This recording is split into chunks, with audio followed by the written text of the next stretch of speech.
All right, so we are here taking a look at scrapped events, and I am joined by Kruko.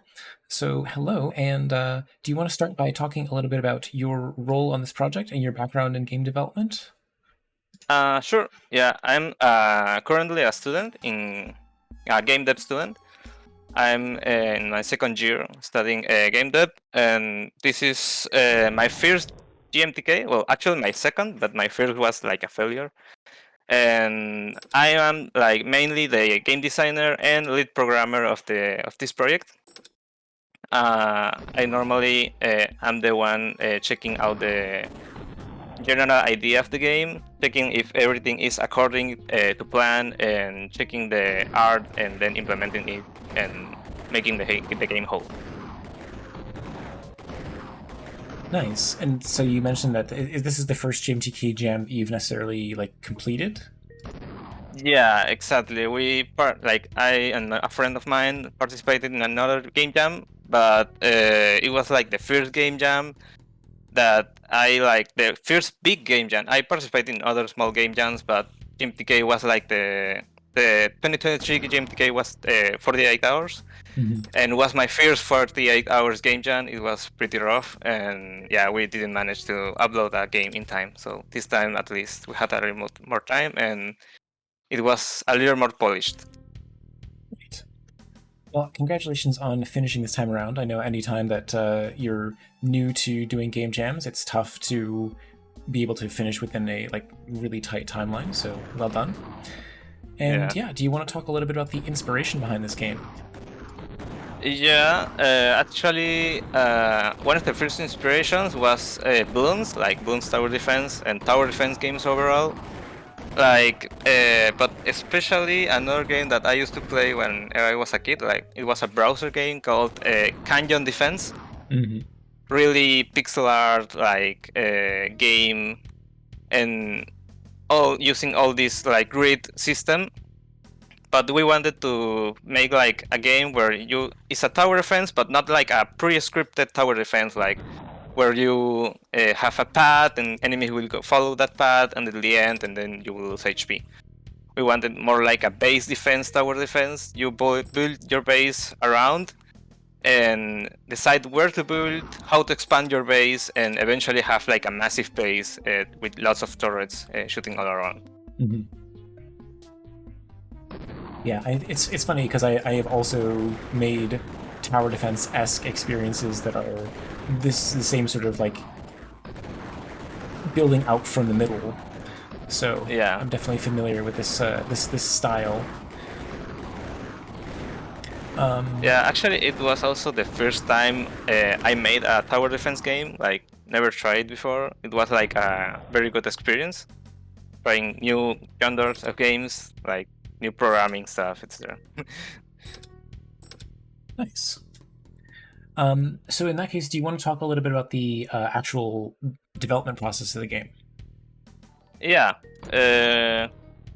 Like, we started the game, basically our team and programming team, that it's basically me, like doing our own work apart. Like, I will like research on how to make a tower defense in the first place, like the 2 first days or first day. Then start making the turret system and all the build system, especially the build system. It's the more like what takes me the most. And then from that, I would expand making the turrets that we had, like basic ideas of the turret, like the basic long-range turret, basic turret that's fire rate and low damage, and some of the other special turrets, like that blue one. I think the one that seems like an pointer almost. It's like the electric turret, and also we wanted to implement some like resource management systems, like the solar panels and the mines that will eventually make resources, so that it's like an investment. So you basically use your resources, and in the end you end up having more resources to build more turrets. Yeah. Do you think that like what I'm doing right now, in terms of it's a very symmetrical layout, is that sort of what you expect from people? Yeah, well, I think I have. It's actually interesting because I tested it with some friends, and I think that mostly like different people have different like ways to play it. Sometimes people just put everything all around the place, like no symmetry at all, like just random stuff all around. Savages. But I am also like you. I will place everything like symmetrical, and but I think it's because I'm that way. Like I like everything like the way, like everything symmetrical, everything like yeah, looking good. But yeah, actually, I will think that the only thing that we didn't manage to accomplish was a good balance in the game. Like we upload this game like 10 minutes before the jam end, even with the extra time, and yeah, we values and enemy waves didn't have time to check that out. Right. So the would you say it's like more difficult than you intended or less difficult? I would say it's way too easy. Although I have seen feedback from other players that say that it was actually a bit difficult, but it might have been because maybe it has no tutorial, so maybe the instructions aren't clear enough, or no, it's just not enough experience with tower defense games, because I know like some people struggle with this genre. So that might have been, but for me, as someone who has played tower defense games, I think it's way too easy right now. Yes. So, do you think that you're going to work on a post-gen version of the game? Or are you going to make any like tweaks or adjustments in that? Yeah, I have actually made like another version of the game. Like obviously I can't upload it yet because it's against the jam rules. But yeah, I am trying to make like improvements. For example, make the turrets more balanced. Like having a mixture between difficult games, the scaling of the waves, and also that button top left that has speed. Like it's like the typical to accelerate all the gameplay, but now it doesn't even portray what speed you're playing, right? So there's some UI issues, especially like it can be a little bit convoluted, like everything, the whole information. Players said that it was way too much information to take in. So there's a lot of improvement in that part, especially. Yeah, I mean, I think that's just natural. Like after you end up playtesting something, you're going to end up with some feedback, some things you're going to want to change, and it is also true, just generally speaking, that you can sort of reduce how much of the UI the players can see at any one time. Yeah. Like maybe not every single button needs to be accessible. Like I would say make it a choice. Like there are some cases in which the players are going to want to see all the different options at their disposal, and there are going to be other situations where maybe the players don't necessarily need to see every single button that's available to them right now. Yeah, definitely. I think like a tab system for like seeing sets, specific turrets, turret types, or etc. might be useful to reduce UI. And maybe also like the whole information section of the turrets when you click them is a little bit overboard. Like I can make it a little bit simpler. But yes, I'm still like I struggle most of my games with like making a consistent UI that is like enough information but not too much, right? By the way, is the like when an enemy just runs into something, I assume they just sort of start dealing damage to it, and then like how long does something last? Is there a way to see like its HP? Yeah, that's another issue that I think it was a lot about like values. Like they basically like walk up to you, well, up to the base. They start like a countdown about the attack, and that is defined by an attack rate. So I might have put the attack rate way too low, like enemies attack way too slow, and that's why sometimes it seems like they are not doing nothing really. They just die and do nothing. So also, it's a big problem that enemies, we didn't have time to put animations on enemies. Like, they just PNGs. So, yeah, there's no feedback to the player that they are performing an attack or preparing to do an attack. Yeah, I mean it's tough, like to have time for all that level of polish. Like the fundamentals of the gameplay are all here, but the actual, like, yeah, there's simply a lot of extra polish details that I guess. Well, I don't know. It sounds like you're at least starting to work on that for the post-jam version. Yeah, absolutely. Like, I wanted to also like implement some more like unique upgrades. Like the upgrades like on top right are like we wanted to make like a mixture between upgrades that benefit you from building other things other than turrets, right? Yeah. Like for each solar panel you get X amount of damage on X turret, and we wanted to make more of these kind of supportive like buildings, right? Mm-hmm. To make the gameplay a little bit more alright. I'm almost wondering, like, the one thing that I would really like to see, and I'm just going to tab over to a game that I made a couple jams ago for that was also a tower defense type experience. Something to enforce asymmetry, because right now, like, obviously it makes a lot of sense to deliberately have your towers placed in a sort of symmetrical pattern. But you can see in this game that I've made here, the way that the turrets are laid out is intentionally asymmetrical so that it doesn't feel like, first of all, there's only 5 positions that you can build turrets on, these little bases here.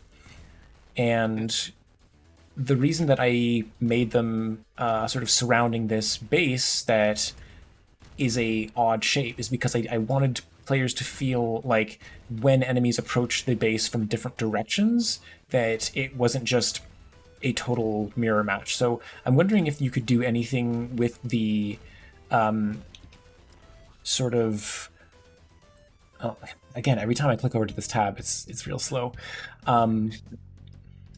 If you could do anything with the ground in the game to have some stuff that players maybe need to clear away before they can build, and like maybe it's faster to just build structures around like mountains or fill in holes or something, and then you can go in later and actually clear those away and, you know, upgrade things or build in those spaces.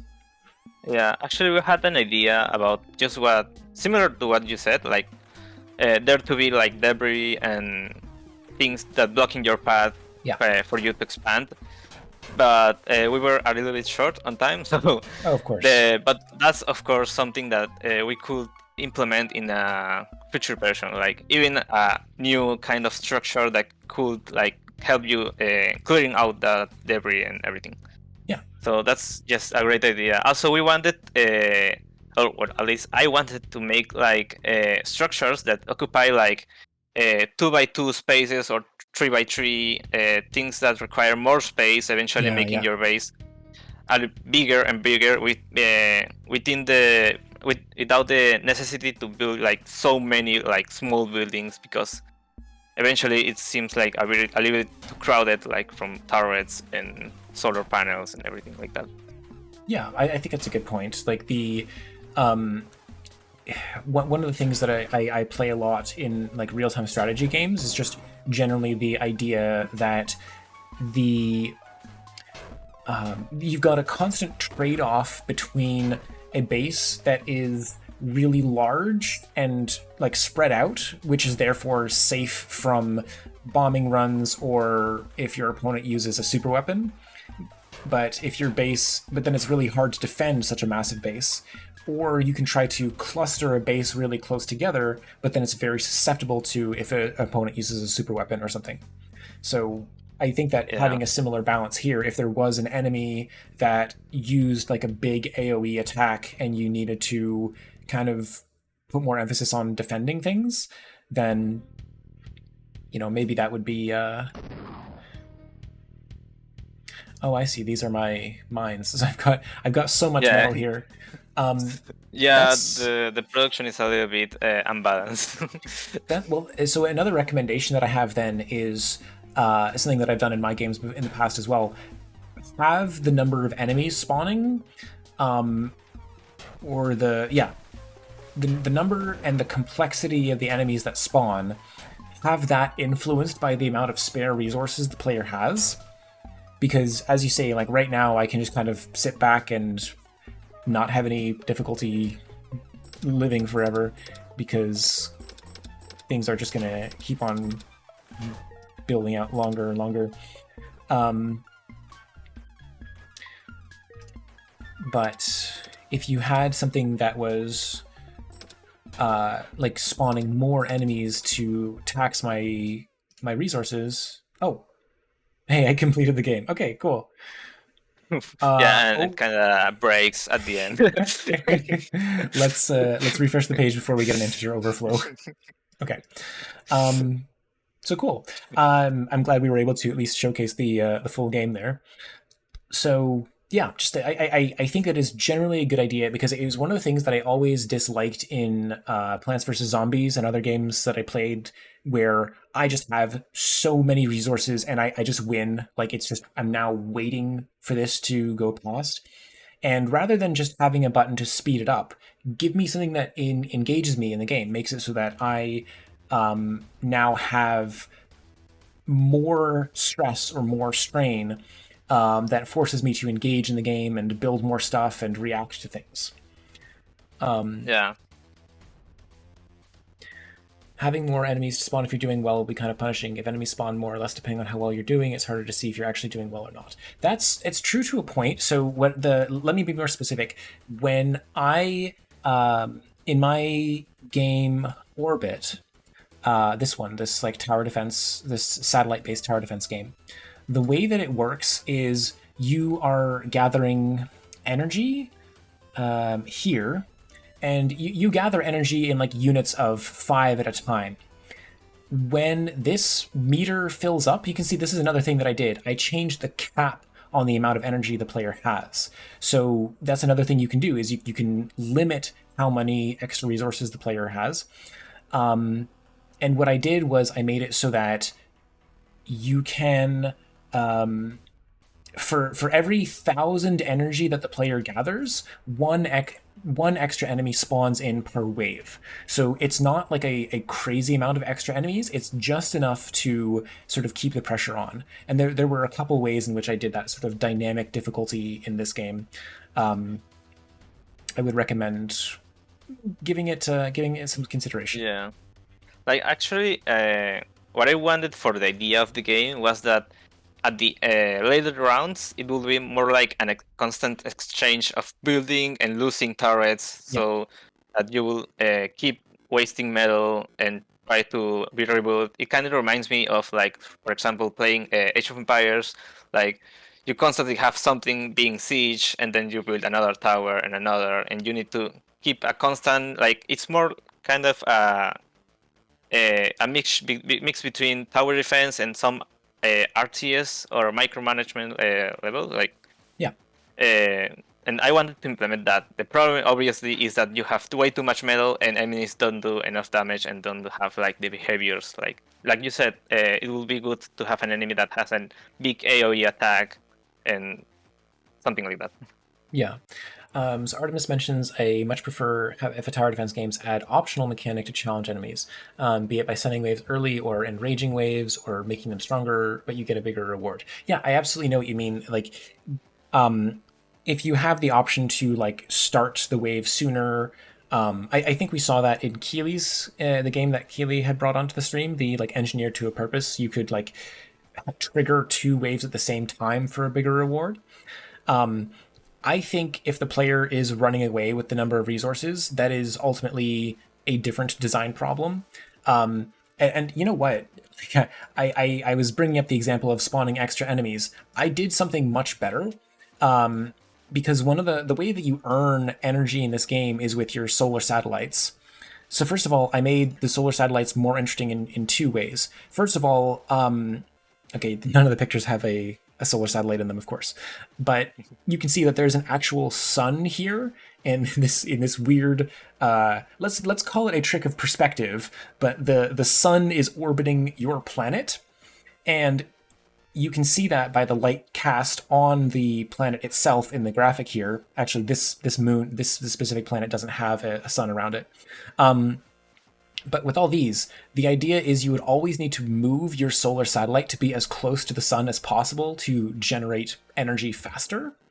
The other thing is when your energy cap fills up and you don't need more energy, you can redirect your solar satellite to aim at one of your satellites instead, and it'll boost its rate of fire. So your resource collection now transforms into something that you can use to power up your satellites instead, so that they can shoot enemies faster. So I thought that those two mechanics made solar satellites, like, normally resource gathering is such a passive thing in tower defense, but I think that this made it much more interesting, much more active and engaging.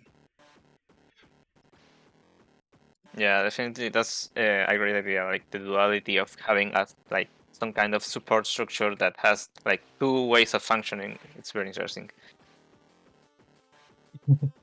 Yeah, I mean, it's something that I had done. The resource collecting structures do that. The healing satellites can either heal your planet, or you can tell them to target other satellites to heal them. Everything in this game has a manual targeting mode that does something unique, and that's kind of what I stole for Allocate when I made this jam game. I took the railgun satellites that get a range boost when they when you manual target with them, and I made this game entirely about that. So yeah.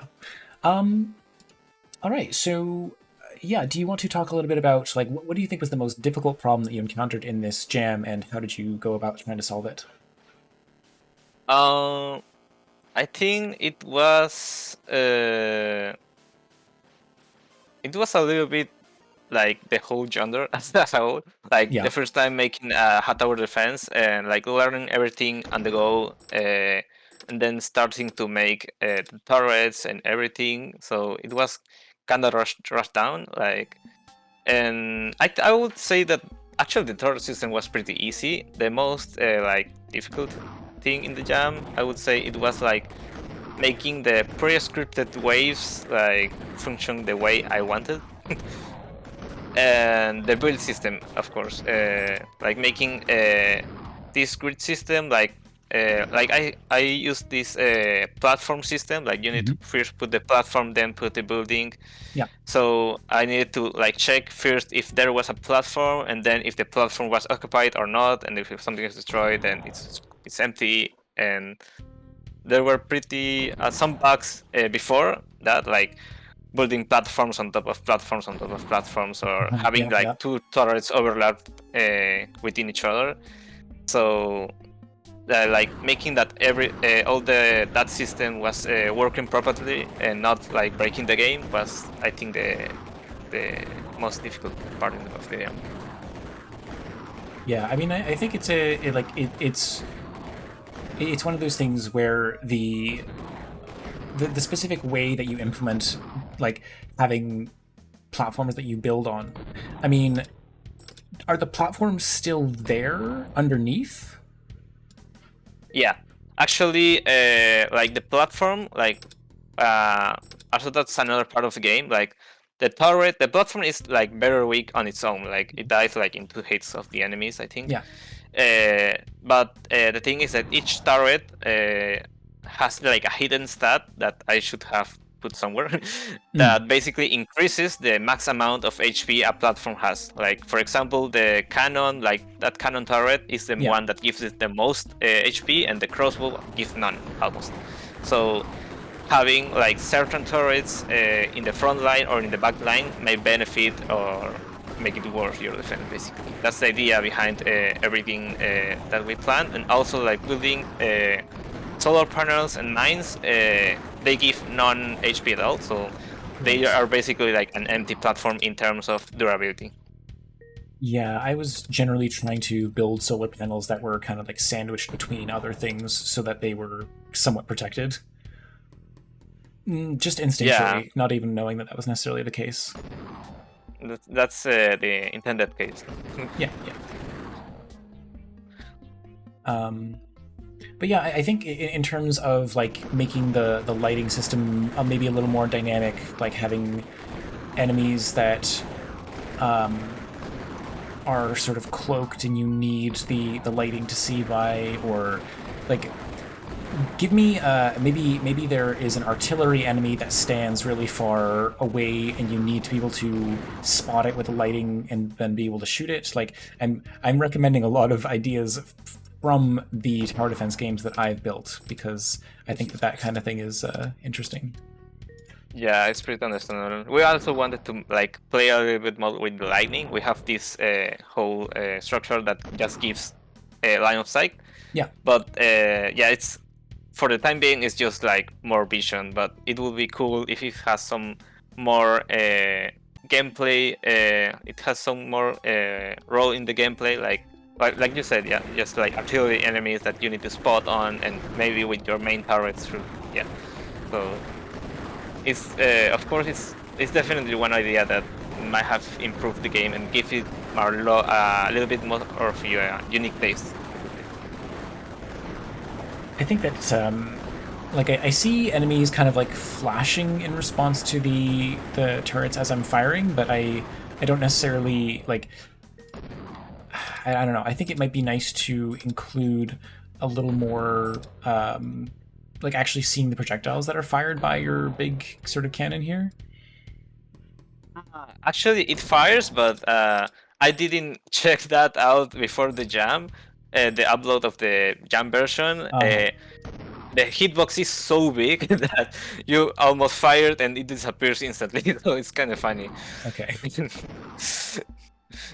Oh yeah, because I do see the projectiles that it's firing. It's just I think that Yeah, like it's the hitbox is like twice as big as, or triple or 4 times bigger as the projector, so it's, you don't see it almost. right. Okay. Well, if anybody has any questions that they'd like to ask in chat or any feedback they'd like to give, I think now would be the time to do so. Yeah, so you've already mentioned that you've got like some things in the works for a post-gen version of the game, but are there any other projects that you'd like to plug or any other games, any other like HIO? I'll be happy Oh, to, yeah. well, with my student group from the university, like Mhm. we are making a game for Steam. Like we started this year, like early this year, February, and we are planning to upload it in late like December, around that. So I hope like maybe like just saying that it will be there. It's called Faithful. Like Mhm. it has not an itch.io page because didn't want to reveal like that much. But it's kind of more like a whole game. It's not like a small game. We have been developing it for more than 8 months, so Oh, it's kind of big. So it's like Doom mixed with Magic, basically. okay, cool. Well, if you ever want to bring that by on the stream sometime, I'd be happy to take a look. But otherwise, where can people follow the progress of that? um, I would like to make a page, but I need to like to get the confirmation of my mates. Like if they are like fine with that, maybe I will do like some devlog or something in each aisle. Yeah. So I think that's probably the way I will do it. Okay, sounds good. Well, thank you so much for coming onto the stream and showing off Scrap Defense. Best of luck in that long-term project, and I'd be happy to take a look at it sometime. Yeah, thank you for having me, and nice to knowing you. I actually didn't know you before the jam. It was I just searching like the streamers that are playing, and I find your style like pretty unique. It's pretty nice to seeing someone who is reviewing and making depth interviews. I didn't think that people were doing that, so props to you for that. Thank you. Much appreciated. Yeah, All right. bye. Bye-bye for now.